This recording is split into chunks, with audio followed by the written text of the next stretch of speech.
ઘણા સમયથી અલગ અલગ પ્રકારના જે કાર્યક્રમો અને પ્રસંગો આ સંસ્થાઓ જ્યારે ઓર્ગેનાઇઝ કરે છે, ત્યારે જોવા જઈએ કે જે નાટક અહીંયા હમણાં જસ્ટ મેં જોયું છે, લગભગ મારી જર્નીની અંદર જોવા જાઉં છું 4 વર્ષથી અમે અલગ અલગ પ્રકારના કાર્યક્રમ કરતા હોય, સેમિનારો કરતા હોય, પણ આ 4 વર્ષની મારા લાઈફની અંદર આ પહેલો એક એવો કાર્યક્રમ છે કિરીટભાઈ કે જેની અંદર આ નાના નાના ભૂલકાઓ એક અલગ જ કોન્સેપ્ટ દ્વારા અહીંયા જે નાટકનું રચના કરી છે ને એમાંથી ઘણી બધી વાતો, એટલે કે આપણે અહીંયા આપણા ભવિષ્યની અંદર સાથે સંકળાય અને આપણે અહીંયા જોવા જઈએ તો દિલની અંદર આ વાત અને નાટક એક હૃદય સ્પર્શ કરેલી આ નાટક જોવા મળે છે.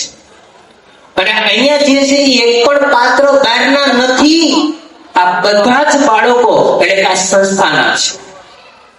અને આ જ બાળકોના વાલીશ્રી અત્યારે અહીંયા ઉપસ્થિત છે. અને આ 8 દિવસની મહેનત કેવડી મોટી લઈને આવેલી છે. અને આ 40 મિનિટની અંદર લગભગ 5 મિનિટ એવા તો હશે કોણ છે બાના કે જેની અંદર આપણને ક્યાંક ને ક્યાંક લાગતા ઓળખતા હશે. ખરેખર આ એક નાના ભૂલકાઓ માટે એક જોરદાર એક વખત ઉપર એક જોરદાર તાળીઓના ગડગડાથી આપણે એને વધાવી નાખીએ.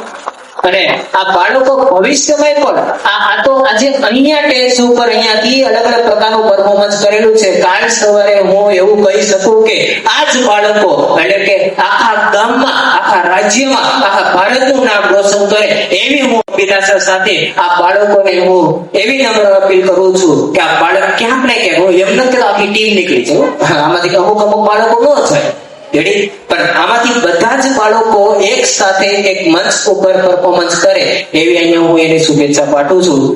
બાકી જોરદાર આ તાળીઓનો હકદાર ગણી શકાય. સાથે સાથે આ જે શિક્ષક મિત્રોએ જે આખી 8 દિવસની મહેનત કરેલી છે એને પણ જોરદાર એક વખત તાળીઓ વધારો, કેમ કે આ તમે નહીં, આ શિક્ષકોએ આખી મહેનત કરેલી છે. હું ને તમે ક્યાંય નથી આવતા, આપણે ખાલી જોવા વાળા છે, તાળી પાડવા વાળા છે. ઓકે, આગળ આ સેમિનારની અંદર મને પેલા અહીંયા જો બોલાવેલા છે એના માટે હું ખૂબ ખૂબ આભાર માનું છું. કે જો કે સમય નતો પણ સમયને થોડુંક એડજસ્ટમેન્ટ કરીને મેં કીધું કે મેં અડધી કલાક આવી પણ જઈશ. બાકી અવનવા અમારા સેમિનારો થતા હોય છે. હું કલ્પેશ સોલંકી આજના ઘણા બધા એવા પોઈન્ટ હું તમારી પાસે કહેવાનો છું, અલગ અલગ પ્રકારના કોન્સેપ્ટ ની અંદર હું તમને કહેવાનો છું કે જેની અંદર બાળકોને શું કરવું શું ન કરવું. આમાં ઘણા વાલીઓ એવા પણ છે કે આવનારા એટલે કે અગાઉના વર્ષમાં પણ એક કાર્યક્રમ કરેલો હતો ત્યારે આમાંથી ઘણા બધા વાલીશ્રીઓ પણ પરિચિત છે અમારા. અને એક સેશન તો લગભગ આની અંદર આવી ગયો છે. અને સાથે સાથે ઘણા બધા સમાજની અંદર પણ સેમિનારો કરતા હોય તો ક્યાંક ને ક્યાંક આપણે કોન્ટેક્ટ થયા હશે. એટલે કોઈ પ્રોબ્લેમ નથી. જૂનું જાણીતું જે સીધ કેસેટ હાલવાની છે, માં કઈ નવરાની વાત નથી. પણ થોડુંક એવું કહેવાનું એ છે, સ્નેહનો સંગાત. નામ બહુ સરસ મજાનો જોરદાર છે. પાછળ જો બેસવાની અગવડતા હોય તો આગળ આવી જાય, કોઈ પ્રોબ્લેમ નહીં. ઘરનું ઘર ફળિયામાં નળ, હું અને તમે, બીજું કોઈ છે નહીં, એટલે એની કઈ પ્રોબ્લેમ નથી. પણ હા, અહીંયા હું જે સ્ટાર્ટ કરું અલગ અલગ પ્રકારના કોન્સેપ્ટના માધ્યમથી હું તમને કહું છું, એમાં તમારે થોડોક મને સપોર્ટ આપવાનો છે. હું હાય કહું તો તમારે હેલો કહેવાનું. શું કહેવાનું? હેલો.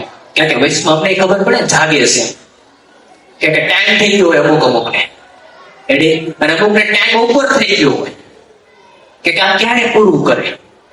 એટલે જયારે એમ કહો હાય તો તમારે હેલો કહેવાનું. હાય. અરે વાહ, મતલબ અત્યારે જાગે છે, એટલે આ થોડોક ટાઈમ પછી સુઈ જવાના એવું મને લાગે છે. ઓકે, સ્ટાર્ટ કરીએ. ઓકે, સરસ મજાની એક વાતથી હું સ્ટાર્ટ કરું છું. કે ભાઈ ઘણા બધા બાળકોના માતા પિતાઓ અહીંયા હાલમાં ઉપસ્થિત છે.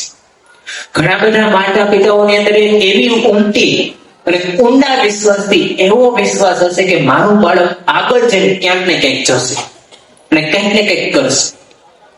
અમુકને અલગ અલગ પ્રકારની ફિલ્મની અંદર અલગ અલગ પ્રકારનું નક્કી કરેલું હોય કે મારું બાળક આની અંદર જવાનું છે એટલે જશે જ. એમાં કોઈ પ્રોબ્લેમ જ નથી. પણ આગળ જઈને એવું ખબર પડે કે આ લગભગ જવાનું નથી, અહીંથી પાછી રિવેટ મારવી પડશે.